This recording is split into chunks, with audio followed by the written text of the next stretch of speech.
Bonjour à tous. Excusez-nous pour le retard, mais la conférence d'avant, un petit peu de mal. C'était sur les montagnes terre de lait. Donc bonjour à tous. Je me présente déjà Caroline Lepoultier. Je suis la directrice générale du CNIEL, l'interprofession laitière, donc qui regroupe à la fois les représentants des producteurs de lait, des industriels privés, des coopératives laitières et des acteurs du commerce, de la distribution et de la restauration. Et merci d'être là pour un sujet qui est important vraiment pour la filière laitière, dont une priorité est le renouvellement des générations, l'attractivité des métiers, et donc s'intéresser aux futurs acteurs de cette filière, aux futurs membres de cette filière était quelque chose d'extrêmement important pour le conseil d'administration et une priorité.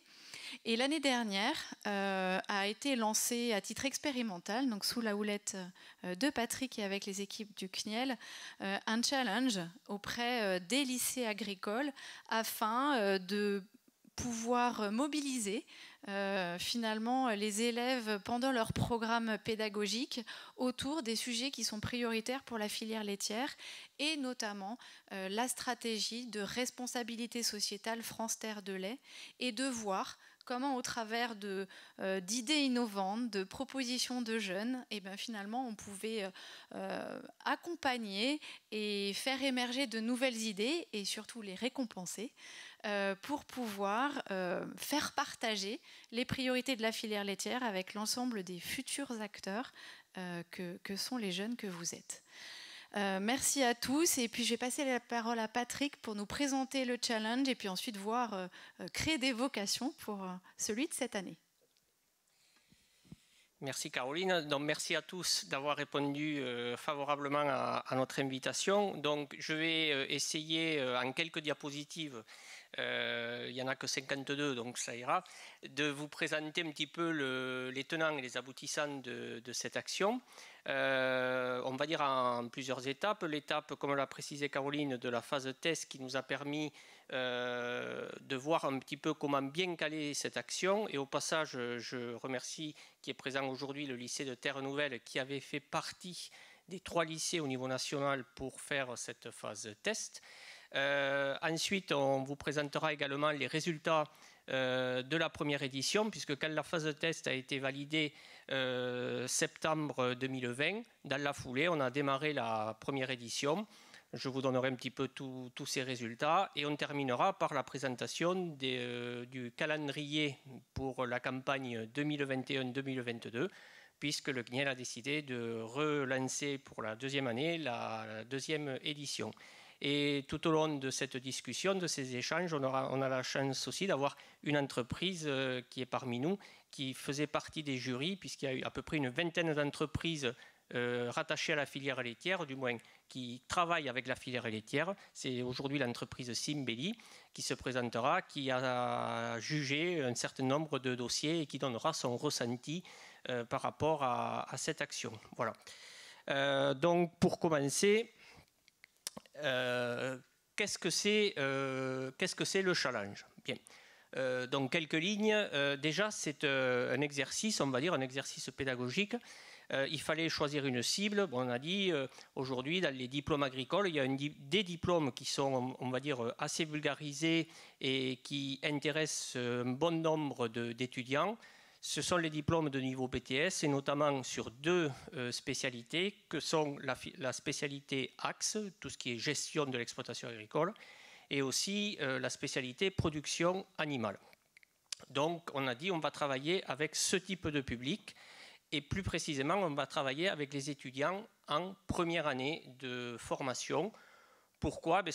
Notamment, ça nous a été remonté pendant la phase de test parce que lors de la deuxième année, on se rapproche évidemment de l'échéance des examens et avec les rapports de stage, il y a quand même pas mal de travail.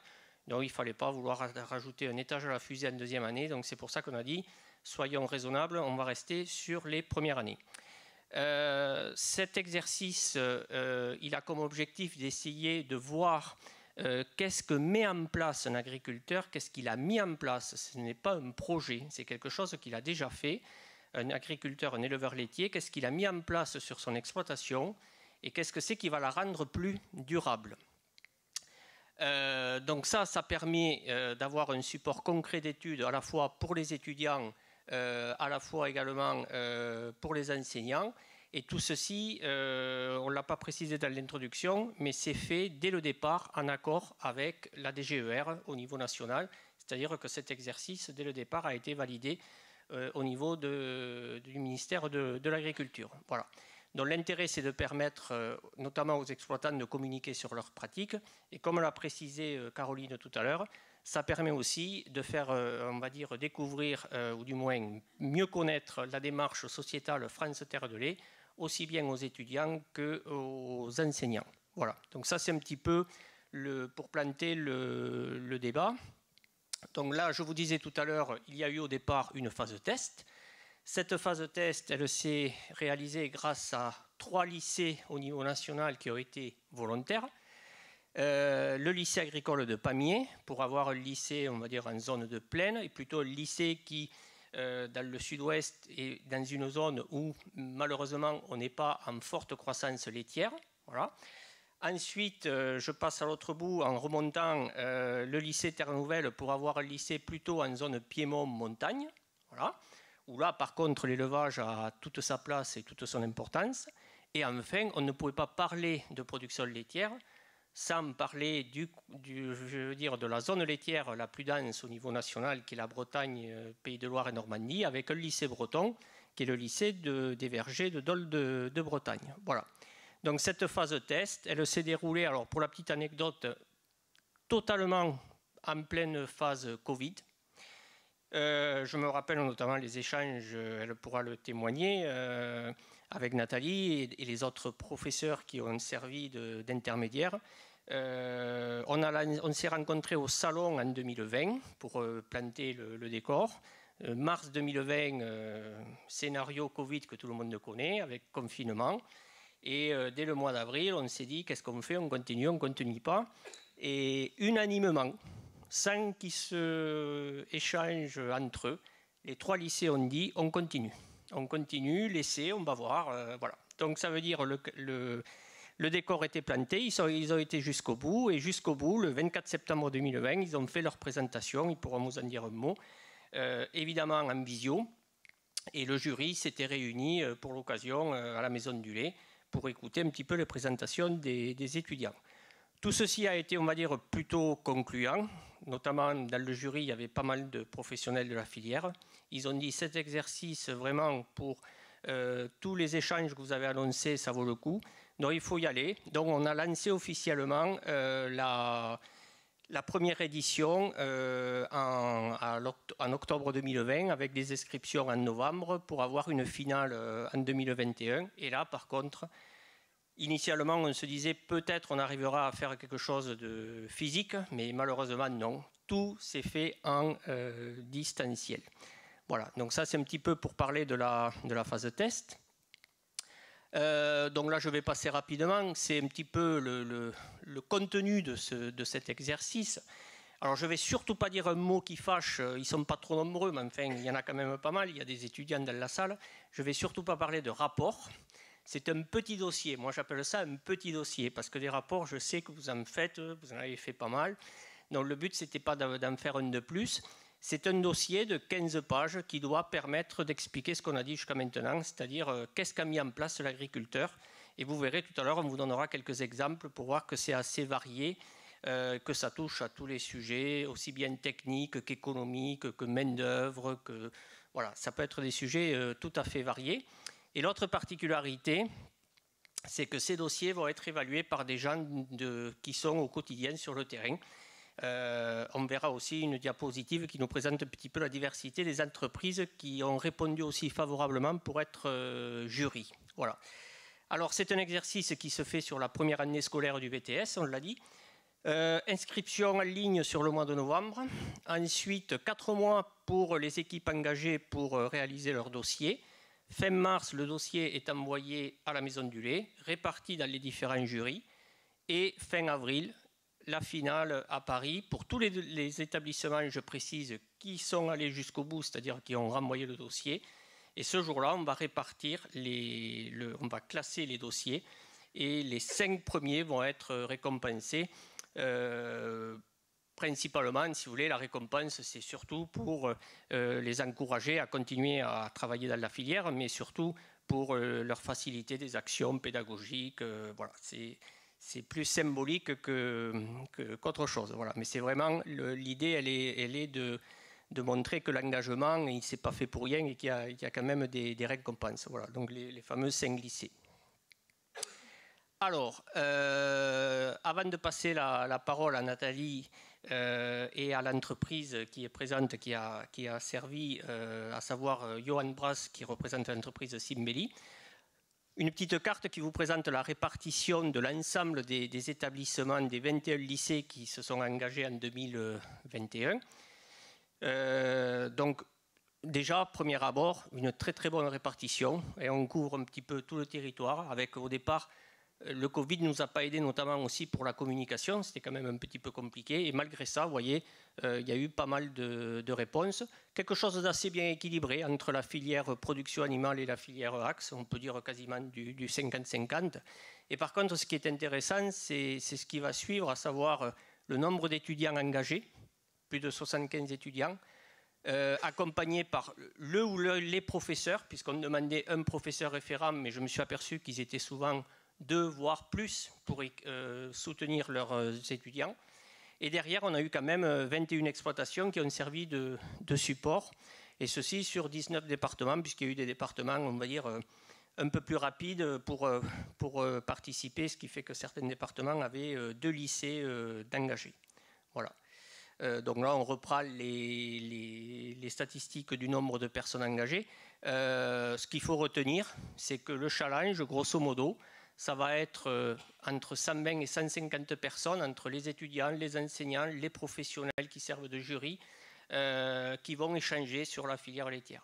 Et ça, c'est quelque chose de, on va dire, d'assez intéressant. Et moi, ce qu'on n'a pas pu faire malheureusement en 2021 avec le Covid, mais j'espère qu'en 2022, lors de la 2e édition, on va le voir tout à l'heure, la date elle est déjà fixée, la finale c'est le 28 avril, mais ce jour-là, la Maison du lait, ça va être une vraie ruche, puisqu'il va y avoir les lycées qui vont arriver avec leurs équipes, il va y avoir les jurys, donc vraiment il va y avoir de l'échange. Forcément, il y aura un classement des 5 meilleurs, mais ça, à la limite, bon, on connaît la règle du jeu quand on démarre, mais tout ce jour-là, cette journée-là, ça va être riche d'échanges, voilà, et c'est ça qui est important à la fois pour nous, au niveau de la filière, mais aussi pour tous les gens qui y travaillent.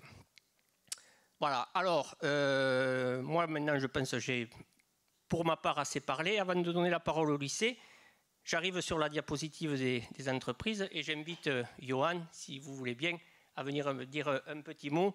Voilà, vous avez toutes les entreprises qui ont servi de jury et donc je laisse Johan se présenter son entreprise et dire son ressenti sur son rôle en tant que jury. Bonjour à tous, donc oui, je me présente, Johan Brass, je suis responsable commercial donc, chez Aliments Simbeli, que vous voyez projeté à l'écran le logo bleu et rouge. Donc oui, voilà, Monsieur Couder m'avait demandé de participer à ce jury. Donc je ne savais pas trop quoi m'attendre, c'était une première expérience, mais qui a été très satisfaisante. J'ai été agréablement surpris par la qualité des dossiers qui ont été proposés. C'était des dossiers qui étaient vraiment bien finalisés, qui étaient agréables à lire, qui répondaient bien aux attentes et aux exigences et qui étaient variés effectivement au niveau des sujets proposés. Après, je pense que le cadre qui est proposé aussi est vraiment très bien précisé et permet de bien conduire, de bien amener à répondre exactement à ce qui est demandé. Donc, pour moi, les candidats ne sont pas lâchés sans savoir trop à quoi faire. Et donc, ont bien répondu à la demande pour moi. Et effectivement, ça a été noté, c'est vraiment un exercice grandeur nature. Je pense que c'est un très bon entraînement, une très bonne répétition, un très bon apprentissage de ce que les étudiants pourront être amenés à faire dans un rôle, par exemple, de technicien. Puisqu'il y a un travail de groupe au préalable et ensuite il y a un travail de rendu, de communication, d'échange, d'explication d'une démarche, d'une méthode. Donc je pense que c'est un exercice qui est très formateur, voilà, et qui peut répondre aux attentes des professionnels. Merci beaucoup, Johan. Donc, voilà, donc vous avez un petit peu la répartition. Juste un petit mot, vous voyez que dans cette répartition des entreprises, il y a aussi bien des entreprises directement dans le secteur laitier, comme des coopératives, des entreprises privées, mais il y a aussi des entreprises de services, comme le CER France, comme un organisme de contrôle laitier, des entreprises, donc représentent Johan, d'alimentation, la partie vétérinaire, la partie génétique, voilà, c'était quelque chose d'assez varié. Et évidemment, il n'y a pas de logo là-dessus, mais je crois que c'est précisé, voilà, sur la diapositive. Chaque jury avait un éleveur dans son jury. Et ça, c'était quand même aussi quelque chose d'important, d'avoir aussi l'avis de l'éleveur. Alors, voilà, la diapo qui suit va me permettre de donner la parole au lycée Terre Nouvelle. Et juste avant, c'est pour vous donner le résultat de 2020-2021. Alors, peu importe les lycées, bon, on voit le lycée Terre Nouvelle qui est arrivé quand même 4e sur 21, donc c'est quand même une très très belle performance. Avec son sujet, ils pourront vous en reparler, autour de la mise en place d'une station de séchage en grange au niveau de l'exploitation. Par contre, quand je vais vous parler de la diversité des sujets, voilà, des sujets tout à fait variés. Si je prends celui qui a terminé premier, c'était sur la mise en place d'un système d'estive pour essayer de soulager le système fourrager dans une zone de montagne. Voilà. Le deuxième sujet, dans une lycée de l'Est, c'était de diminuer la part de maïs pour donner plus de part aux prairies, pour essayer d'être moins dépendant des aléas climatiques qui perturbent le rendement du maïs. Voilà. Et ça, c'est des choses, on va dire, ce n'est pas des projets, c'est des choses qui ont été réellement mises en place dans les exploitations. Voilà, bon, j'en passe après la monotraite, mise en place d'un nouveau bâtiment, etc. Mais ça, on a eu énormément, et je crois, Johan l'a bien précisé, des sujets très riches et très variés. Voilà. Alors moi, j'en dis de nouveau pas plus. Organisez-vous, Nathalie, les élèves, venez dire un petit mot. Il n'y a pas de problème. Allez-y, allez-y. Bon, bonjour à tous. Un petit mot rapide. En effet, Patrick nous a contactés en janvier 2020, je crois, de souvenir, pour se lancer dans une phase test d'un projet qu'on ne maîtrisait pas. Mais j'avoue que mes premiers mots étaient: enfin, la filière laitière lance un concours pour les jeunes. Donc forcément, ça nous intéressait. On a fait du mieux qu'on a pu. Et puis, on a proposé des améliorations au cahier des charges initial. Notamment cette partie orale qui pour nous, était obligatoire, puisque un seul dossier écrit envoyé, ça ne convenait pas. Un jeune, il a besoin aussi de se confronter à des professionnels. Donc, c'était des choses qu'on avait proposées pour améliorer ce cahier des charges initial. Voilà, la première année, la phase test, on était sur la culture de betterave, c'était notre thème. Et puis l'an dernier, on s'est lancé avec une équipe de 5 BTS en première année en production animale sur le séchage en grange pour l'AOP L'Aïeul. Voilà. Donc pour moi, c'est un exercice très efficace, très impliquant, très valorisant pour les jeunes, qui les conforte, je pense, aussi, et puis qui fait surtout découvrir cette démarche France Terre de lait, dont on parle du coup beaucoup depuis 2 ans.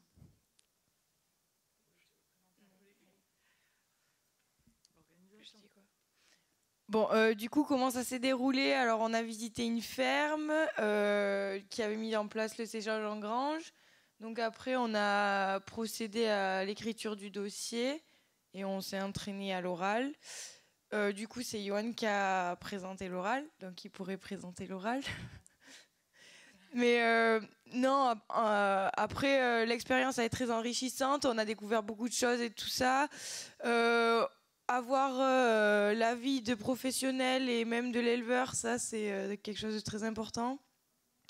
Et je pense qu'on s'en souviendra et que ça nous aura apporté plusieurs choses dans notre carrière professionnelle.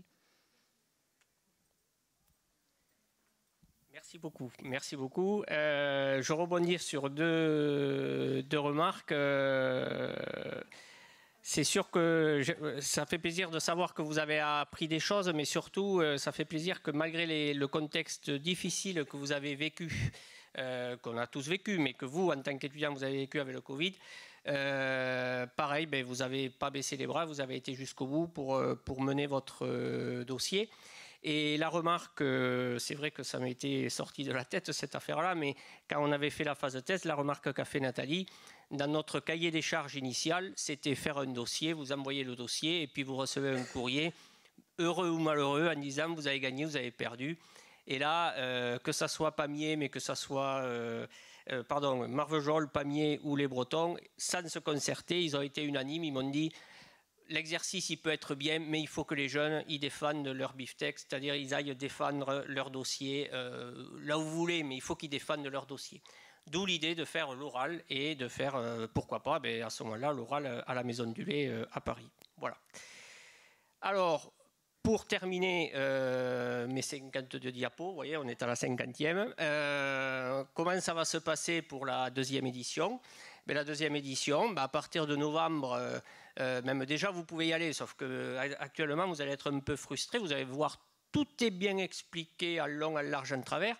Par contre, vous avez un joli compte à rebours qui vous dit pour l'instant vous ne pouvez pas vous inscrire. On ne peut s'inscrire qu'à compter du 2 novembre et les inscriptions seront closes dès qu'on aura 25 lycées d'inscrits au niveau national. Voilà. Et ensuite, les règles, c'est les mêmes que l'an passé, c'est-à-dire fin mars, les dossiers sont envoyés par les établissements à la Maison du Lait. Et donc, le 28 avril, on a notre fameuse finale que j'ai présentée tout à l'heure. Juste une petite parenthèse, février 2022, ça c'est quelque chose qu'on a fait déjà pour la première édition l'an passé, cette année là au mois de février. On organise un petit séminaire d'une journée ou d'un jour et demi, que cette année on a fait en webinaire, pour les professeurs, pour les enseignants qui accompagnent le dossier, pour leur apporter du contenu technique sur notamment la démarche France Terre de Lait. Voilà. Et là, on a bien planifié pour 2022, ça sera donc février, début février, un jour et demi à Paris pour les enseignants qui vont accompagner le challenge pour qu'ils aient une sorte de débriefing technique qui pose aussi des questions ce jour-là, s'ils ont des questions par rapport au déroulé pratique. Voilà, je pense avoir rien oublié. Oui, c'est bon, je suis à la 52e diapo. Moi, personnellement, je vous remercie beaucoup d'avoir participé à ce petit échange. Et puis, si vous avez des questions, c'est avec plaisir qu'on essaiera d'y répondre. S'il n'y a pas... Mallory, tu voulais dire ? Le haut patronage, je crois que je l'ai précisé au départ, ça se fait sous le haut patronage de la DGER, donc du ministère de l'Agriculture au niveau, c'est vrai, merci de la précision. Et de nouveau, pour 2022, on a le soutien de la DGER dans cette démarche. Voilà. Et j'espère retrouver, entre autres, le lycée de Marvejols dans les nouvelles équipes pour la campagne 2021-2022. Voilà, je ne sais pas s'il y a des questions. C'est bon. Mais merci beaucoup encore d'avoir pris un peu de temps. Et merci à la fois aux entreprises qui ont servi de jury et merci aux étudiants qui ont pris un petit peu de temps pour venir témoigner sur cette opération. Merci beaucoup.